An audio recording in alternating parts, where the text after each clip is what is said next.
Hey, what's up, everybody? Welcome to season 2 of the Popanimecomics Lounge, where I have with me Renne Michelle, who is a professional wrestler who has worked for promotions including Shine, Maryland Championship Wrestling, and World Extreme Wrestling, to name a few. So thank you for being on the podcast. Thank you for having me. I'm glad that I'm here. It's a pleasure to have you on. I mean, I've been wanting to do you for a long time.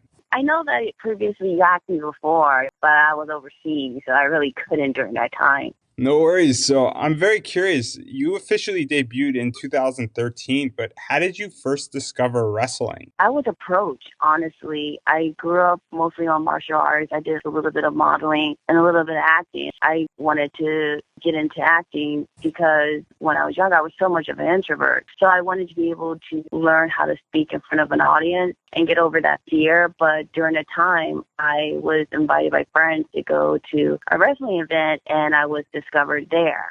So prior to being discovered, were you watching wrestling? No, I wasn't. I never grew up on wrestling, but I guess a few of my friends were. So they pretty much dragged me into it because I was always so busy with either work, modeling, and acting. So in order for them to actually have that time, they kind of like drugged me out of the house. And so you just said you were discovered there. How did you get discovered? Well, when I was there, obviously I was watching the show. I'm like, okay, I'm going to go get some nachos, jalapenos, and chips. Next thing I know, I see this elderly man who I didn't know during the time at all, and his name was Gilbert. So Gilbert, he had a pro wrestling school out in Maryland. He was like, hey, have you ever thought about becoming a wrestler? And I told him absolutely not. He simply refused to try. But he was very determined. He wanted me to get into it. I'm like, okay, just for you to stop bugging me, I'll give it a shot. And when I tried it, I absolutely fell in love with it. And I don't have any regrets since then.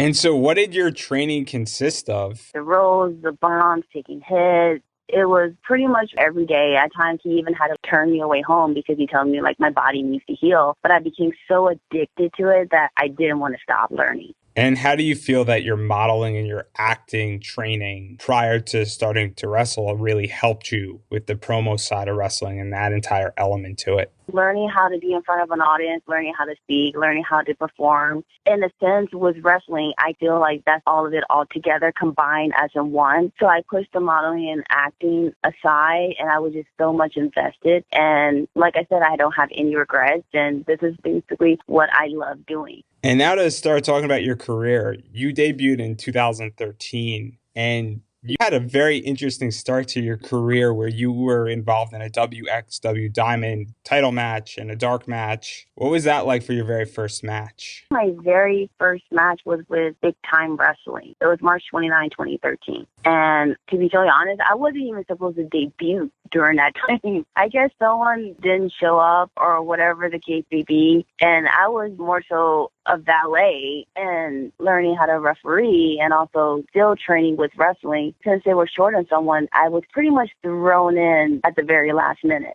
What was that like for you being in your first match? Was it a rush? Were you nervous? Oh, yeah, absolutely. I was teaming up with the Patriot and John Rambo during the time. And Patriot, he always told me, of all the matches that you will have, you'll never forget your first match. And as of today, I still haven't forgot my first match. But having the anxious, the nerve, the adrenaline, it was all kicking into one. And all throughout your 2013, your first few matches, you were involved in various title shot opportunities for the WXW Diamond title, the NWL Women's title, the Battling Bombshells tag team titles. What was it like being involved in all of this, being so new to the business? Honestly, it was exciting. I'm glad that I was able to work with a bunch of lovely ladies. They worked their butt off to get to where they are. I understand that for someone that's completely new and kind of thrown into, the wolves in the sense that you have to learn how to be adaptable. You have to have your confidence up. You have to make sure that you be able to deliver the best possible way to perform, not only in front of the audience, but also show your opponent that you are ready, that you deserve to be in the ring, that you are capable of being a professional wrestler. And during this year, you had a mini rivalry with Amber Rodriguez. What was it like facing her several times? Wrestling Amber on numerous occasions. She's a tough competitor, but I actually had fun with her. But my main focus is trying to be the best individual that I could possibly be and deliver that into the ring. And now the rivalry that dominated your 2014 was with Jessie K. How did that rivalry start? It was kind of funny because Jessie K and I, we had like a rivalry from ECWA to NCW. So there was always like that storyline between her and I, always having that rivalry between each other. So I don't have any complaints about it. You know, it is what it is. You know, wrestling is a small world, especially for women. So it's bound to come across the same opponent sooner or later. And you had several matches against her, one of them being for the ECWA women's title in a lumberjack match. How did you prepare for this match? I had to block every other distraction out of my head and focus on what my main goal is, to make sure I observe and know my opponent's weakness and be able to take advantage of that. And all throughout this rivalry, you actually had the opportunity to team up with Mickie James to face Angelina Love and Jessie K. What was it like being in the ring with Mickie James and Angelina Love, who have done so much for women's wrestling? Honestly, it was phenomenal. I was very nervous to be able to partner with Mickie James. She is a phenomenal wrestler. She's definitely one of the ladies that I am inspired by. Be able to wrestle against Angelina Love. She is a very tough opponent. Being in the ring with those two ladies was definitely exciting and also, I wouldn't say nerve-wracking, but it's like, you want to be able to show that you're just as good as them. Even though I'm still new, you do want to be able to make a good impression with them. And then you finally faced Jessie K again for the ECWA women's title, and you won your first title. How did that feel to you? It was awesome. I'm not going to lie. And being that this was your first title, did you feel any pressure holding the belt and kind of being the face of the company in some capacity? There's always going to be some type of pressure, especially a champion holding the belt. But like I said, as long as I continue to stay focused, work hard, show my dedication, show my determination, show that I am the it factor for that company, I highly doubt that I will have any type of distractions or anyone else getting in my way. And then you had a rematch with Jessie K in a loser leaves town match that ended in a draw. How did you feel going into this match, and how did you feel that it ended the way it did? You're having me remember matches from a long time ago. Honestly, Jessie, she worked her butt off to get to where she is. It wouldn't surprise me if one of us have the upper hand or the both of us end up having a draw. She knows that I worked my butt off just to get to where I am, as well as she did. So it just so happens that we both reached our max full potential and couldn't go any further. And you face each other a lot of times and you're always trying to one-up each other. Do you feel that you always have to invent new ways to catch her off guard when you keep on facing opponent over and over again? Absolutely. You don't want your opponent to be always knowing each and every one of your moves. I always have, with any match that I step myself into, regardless of that they could probably study about me, I make sure that I also study about them. But I always have tricks up my sleeve.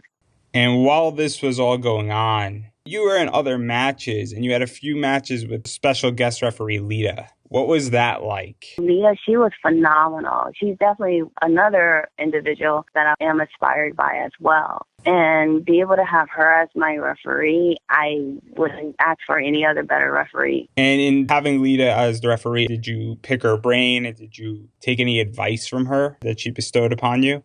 Heck yeah. She knows that I was still young and still new. And I still consider myself still new in the industry. There's a saying of always stay humble, never forget where you came from, and always strive to continue to train and get better. It's imperative. You never want to be the type of person that you don't do nothing. If you're at home or whatever, you want to work out. You want to constantly train. You always want to be a better you every day. And now you came back to MCW, and they created their new MCW women's title, which kind of rekindled your feud with Amber Rodriguez. What was it like facing her again for this title? I think I was pretty confident going into the match with her. Like I said, I stayed humble, but I also delivered what I needed to deliver. My work shows for itself to the audience and also to her and anyone else. It proves that.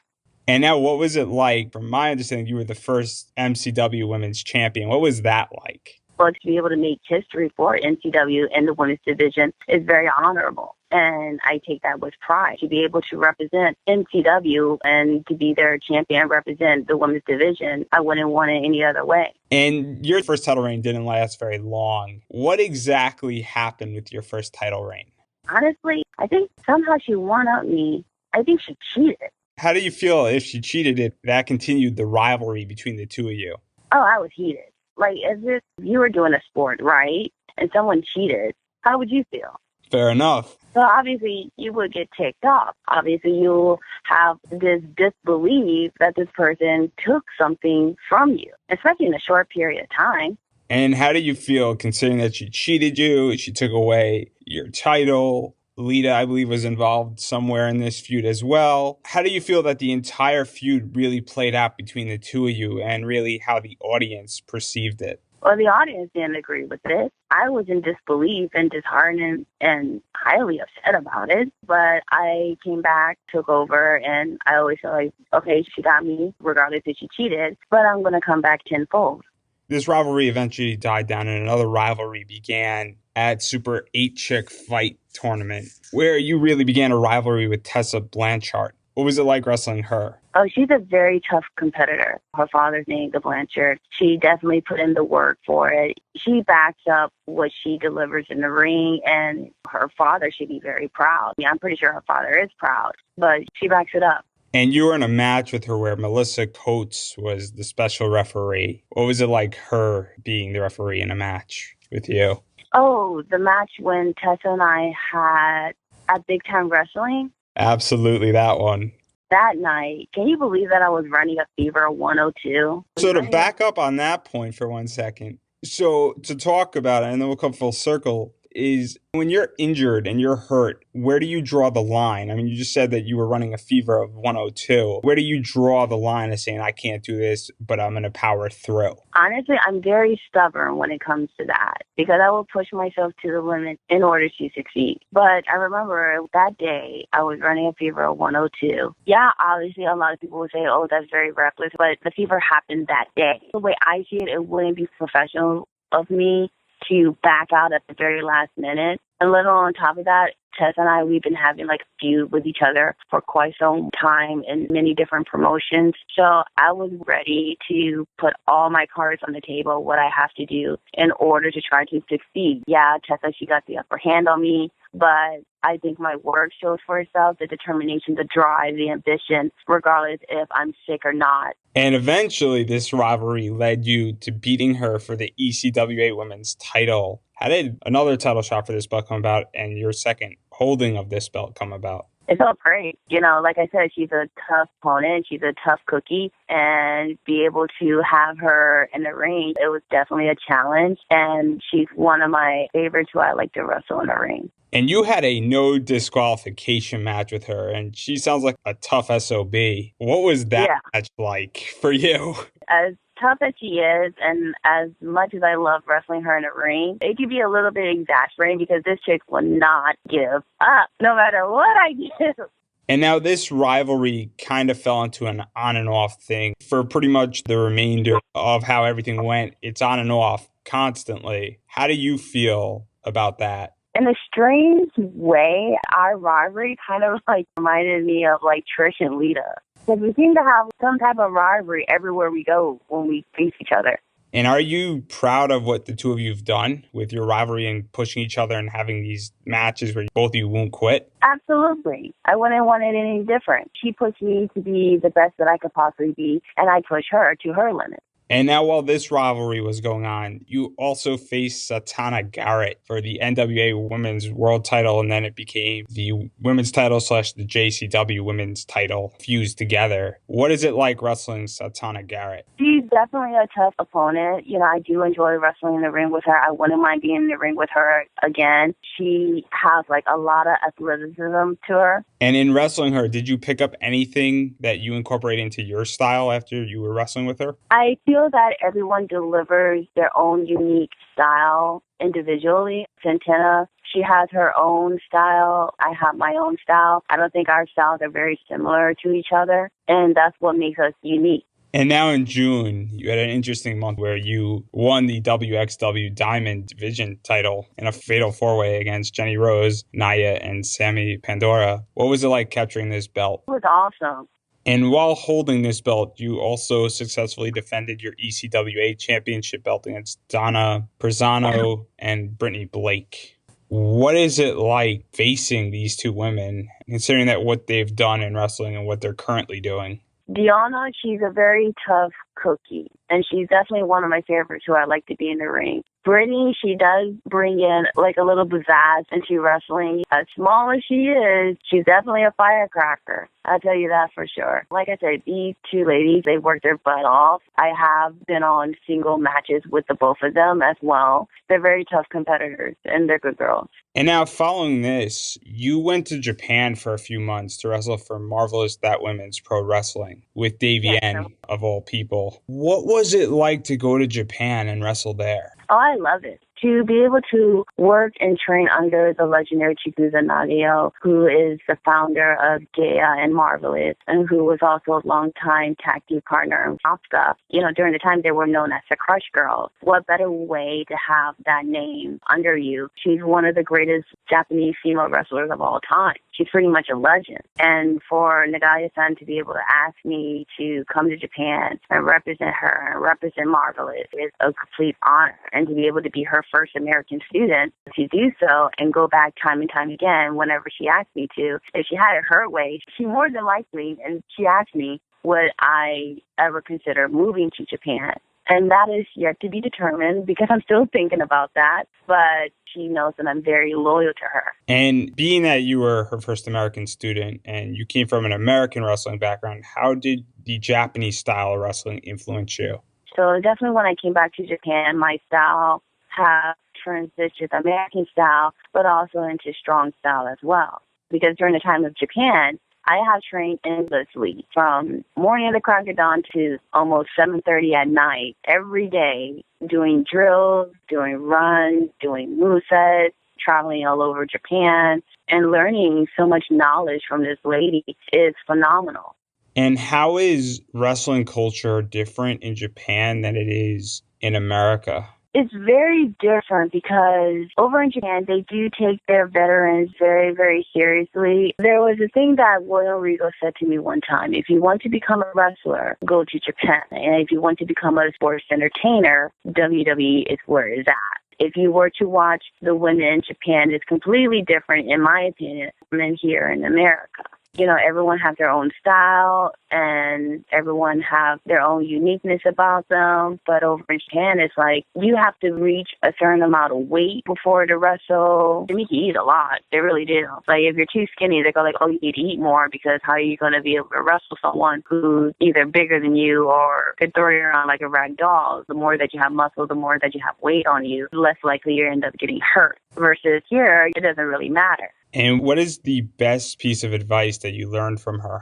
To never give up, strive to be the best that you could possibly be, stay humble. Loyalty is a huge factor. As for in America, everyone has their own independent mindset, but over there, you represent the company and you're a unit and you're a family. I'm not saying, of course, America doesn't have that, but it is very different, America and Japan, how they're structured. Obviously, when you were there, you were a foreigner, and we've seen the success that the Bullet Club has had in New Japan. Did you experience something similar, being that you were from America, spending time there, that you were automatically vilified? Or was that non-existent and you were just part of the wrestling scene? When I decided to go to Japan, I chose to want to have that dojo lifestyle. So when I was staying there for 3 months, we all ate together, we all slept together, we all trained together, limited amount of privacy, we had curfews, there was no drinking, no smoking, men were prohibited. So it was a very strict lifestyle.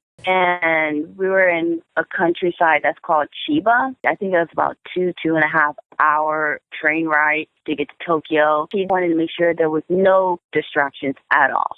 And given that there's no distractions and it was very strictly regimented and you were training a lot and it was a whole new style, what was it like being involved in matches against Japanese women? and that entire set while you're adapting to a new style and you're kind of fusing American and Japanese style together? In the beginning, it was confusing because, like I said, it's like you're learning the language and you're learning the lingo of Japan wrestling. But thank God, during the time when I was in college, I took Japanese. I never thought of ever having to utilize it. So I was able to catch on pretty quickly to what they were talking about, to their wrestling style lingo. And after staying there for quite some time, you actually get very used to it. And now eventually you came back to the States. What was that like, getting readjusted to American wrestling after spending about a month and a half to 2 months in Japan? I was there for 3 months. Spending 3 months in Japan, what was it like readjusting to America? It was a little bit of adjustment, especially like the psychology and the style. A prime example, over in Japan, you're so used to being suplex and super kick all the time that it's not really considered a natural finisher compared to here in America. It is, if that makes any sense. As long as you're adaptable, you should pretty much be all right. And now in coming back, you were interjected into a few title pictures almost immediately. One with Diana for the ECWA title. What was the story behind this, getting really fast-tracked back into it? Like I said, Diana, she is a tough opponent. She works hard to get to where she is. She was surprised with the movesets that I deliver as well as her, and her work speaks for herself. And then the other title picture that you were in was with Kimberly for the MCW Women's Championship. And obviously Kimberly, I don't think we need to give her any props because she's an amazing wrestler. What was that like? I actually enjoyed being in the ring with Kimber. She is a phenomenal wrestler, and I wouldn't mind being in the ring with her anytime. And then your feud with Kimberly ended as Mickie James was the special referee. What was it like for Mickie James to be involved in another match with you? Oh, I love it. Like I said before, she's very inspiring. She's very down to earth, very humble. It's kind of hard to hate Mickie, but I wouldn't mind being in the ring with her again. And now you defended your MCW title against Ivy Woods with Kimberly on 2 separate occasions. Do you find it easier to chase a title or to defend a title? That is a really tough question. I would say both. I'm going to give you a hard time before you even try to take it away from me. And if you take my belt, I'm going to give you a hard time getting it back. And then following this and defending everything, you got to wrestle Angel Dust for the NWL Ladies title. What was it like wrestling her? It was very interesting. You know, she's a tough opponent as well. It was my first encounter with her, and I actually had fun. And another wrestler who's done very well for herself lately is Christina Von Eerie from Global Force Wrestling. What was it like being in the ring with her? She has a strong right hook. She's definitely another opponent. I mean, she has so many years of experience compared to me. Definitely her look is very tough, as well as her working style. And then following this match, you went back to Japan. How was this trip to Japan different from your first one? And did you pick up any new skills? Yeah, of course, absolutely. I went back for Japan for Nagaya-san for another 3 months. I'm always learning something new. You never stop learning anything in regards with wrestling because you never know what you're going to get out of it. But Nagaya-san, she wanted me to come back to Japan. I told her yes, absolutely. I went back for 3 months. Of course, I endlessly train night and day to night, travel up and down Japan and tour with her. So as far as learning new things, I have learned a lot of new things. And I feel like with wrestling, you never stop learning new things. And do you feel that having this Japanese style and every year for the last 2 years, you've been there for 3 months, how do you feel about adjusting back and forth between styles? Like I said, you have to become adaptable. So at this point, I feel that I'm pretty adaptable to both styles. I can switch it on, switch it off, or mix the two as well. And from that, and then also at times going back and forth to Florida, you start learning like a little bit of lucha too. Like I said before, having to with the American style, Japan style, adding a little spice with lucha, alongside with the martial arts background that I grew up with, I feel that that's what makes me unique, along with my athleticism. So I feel that because of that, I have the upper hand. And now you came back into MCW. You won your title back in a Facebook Live match, which I'm not exactly sure what that is. If you could elaborate what exactly took place with that. Yeah, I wrestled against Brittany Blake, and later that day I also had to wrestle against Melina. I was on a mission to get my title back, and I thought that I would be able to keep it until I was challenged by Melina. And having to wrestle Melina was very exciting for me. And also on top of that, she's a very tough competitor as well. She has so many years of experience, and she definitely got me. She surprised me. She ended up taking the title from me. And I'm looking forward to getting back in the ring with her and taking back what belongs to me and what's mine. And as a wrestler, and obviously you didn't grow up with wrestling, and a lot of people did, myself, so pieces of that match. It's very cool when you see a former Divas Women's Champion wrestling outside of WWE. What was that like for you, knowing that she was on the big stage in WWE for a while? I see it as a challenge for me because this is my opportunity to show her what I'm capable of. Yes, she was a former WWE superstar, and she definitely earned that right. She worked her butt off to get to where she is. But I also want to show her is that I'm not just a pretty face. I'm also a very tough competitor, too, for someone who didn't grow up on the business, for someone who wasn't a wrestling fan, and for someone who wasn't born into it. My work speaks for itself, and I'm definitely going to show that not only to her, but also to any other person that steps in the ring with me. And I think we covered a lot of your career in the small amount of time you've been wrestling, and I cannot wait to see much, much more of what you're going to be doing. But I'm very curious, if you could wrestle anybody on the indie scenes right now, who would you want to wrestle? And who's your dream match with any women superstar in the indies right now? In the indies? Oh, gosh, I have a list. In the indies right now, as far as I could think of, I would say Hudson Envy. Any particular reason why? Well, she also had her time in Japan wrestling for Stardom, and she's known for her strong style. So what better way to have someone who wrestled in Japan, wrestle for Stardom, and I have wrestled in Japan and wrestled for Marvelous. The two of us could actually have it out with one another.